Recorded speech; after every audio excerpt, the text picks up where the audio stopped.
मराठी मातृभाषा चॅनलवर आपले स्वागत.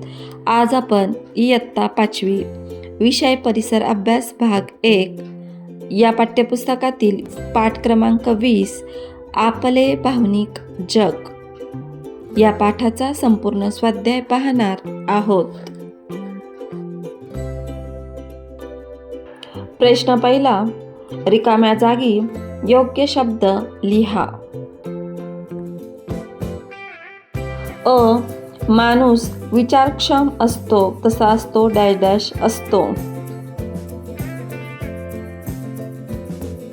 उत्तर भावनाशील.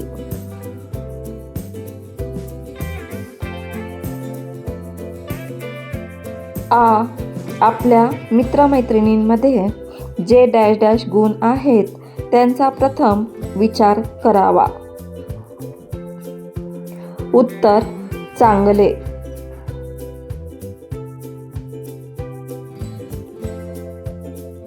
प्रश्न दुसरा, पुढील प्रश्नांची एका वाक्यात उत्तरे लिहा. व्यक्तिमत्व संतुलित कसे बनते? उत्तर भावनांचा योग्य मेल घातल्यामुळे व्यक्तिमत्व संतुलित बनते.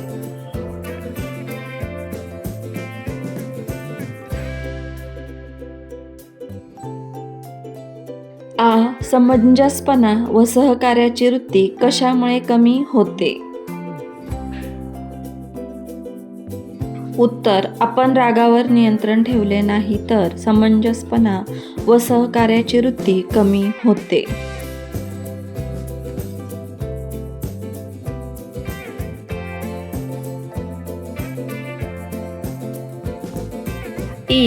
आपल्या स्वभावातील दोषांची जाणीव झाल्यानंतर आपण काय केले पाहिजे? उत्तर आपल्या स्वभावातील दोषांची जाणीव झाल्यानंतर ते दोष आपण दूर करण्याचा प्रयत्न केला पाहिजे.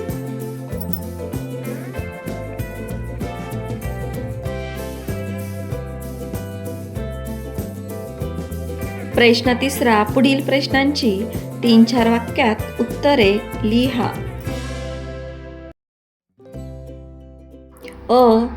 भावनिक समायोजन म्हणजे काय? उत्तर माणूस हा विचारक्षम असतो तसाच तो भावनाशील असतो. आपले विचार आणि भावना यांचा योग्य मेळ घालता आला पाहिजे. त्या योग्य रीतीने व योग्य प्रमाणात व्यक्त करणे यालाच भावनिक समायोजन असे म्हणतात.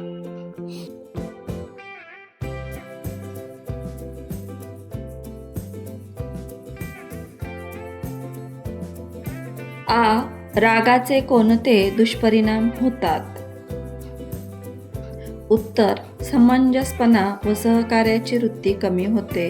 आपण हट्टी होतो. रागाच्या भरात आपण इतरांचे मन दुखवतो. आपल्याला डोकेदुखी, निरुत्साह, निद्रानाश अशा परिणामांना सामोरे जावे लागते.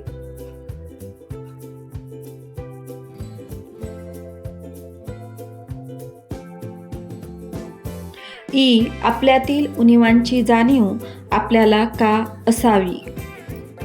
उत्तर आपल्यातल्या उणिवा आपल्याला माहीत असल्यावर आपण प्रयत्न करून उणिवांवर मात करता येते. जर उणिवांची जाणीव आपल्याला नसेल तर त्याचा परिणाम आपल्या व्यक्तिमत्वावर होतो.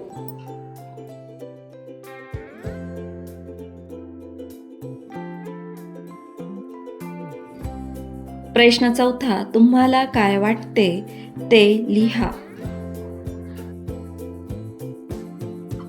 तुमचे म्हणणे शिक्षक ऐकून घेत नाहीत. उत्तर मी निराश झालो. मला शिक्षकांचा रागही आला.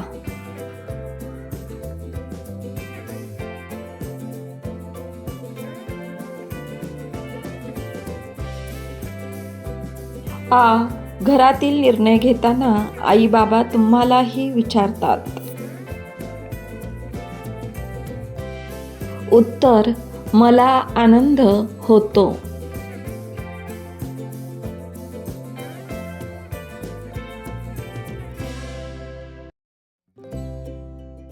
ई. मित्राला मोठे बक्षीस मिळाले. उत्तर. माझ्या मित्राला बक्षीस मिळाल्याचा मला अभिमान वाटेल.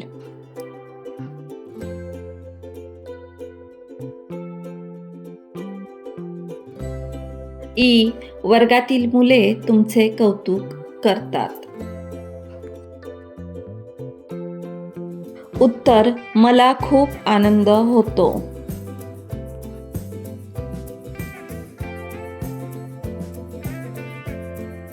उ. रोहनने वर्गात तुमचा अपमान केला. उत्तर. मला त्याचा राग येईल.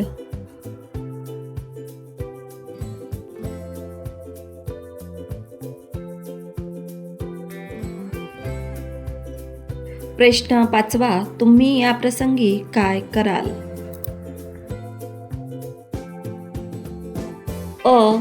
रोहिणीला निबंध स्पर्धेत पुरस्कार मिळाला. उत्तर. रोहिणीचे मी अभिनंदन करेन. चांगला निबंध कसा लिहावा याबाबत अधिक माहिती तिच्याकडून जाणून घेईन.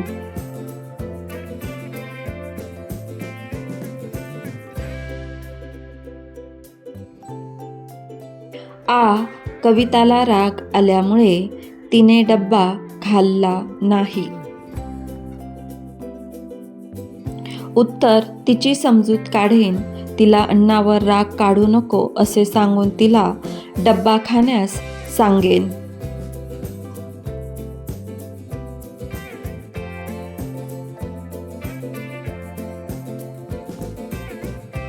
ई. वीणा शाळेत एकटी वावरते.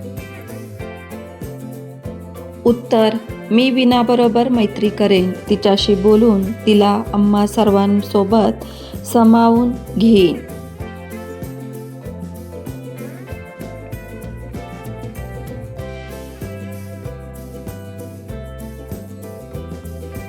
ई. मकरंद म्हणतो माझा स्वभावच हट्टी आहे. उत्तर. मी मकरंदला त्याचा स्वभाव बदलण्याचा सल्ला देईन.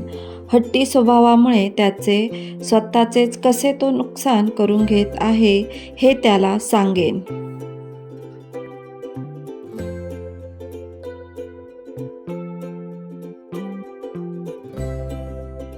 मुलांनो, या व्हिडिओपासून तुम्हाला नक्कीच मदत होईल. अशाच प्रकारचे नवनवीन शैक्षणिक व्हिडिओ पाहण्यासाठी आपल्या मराठी मातृभाषा या यूट्यूब चॅनलला अवश्य सबस्क्राईब करा. थँक्यू.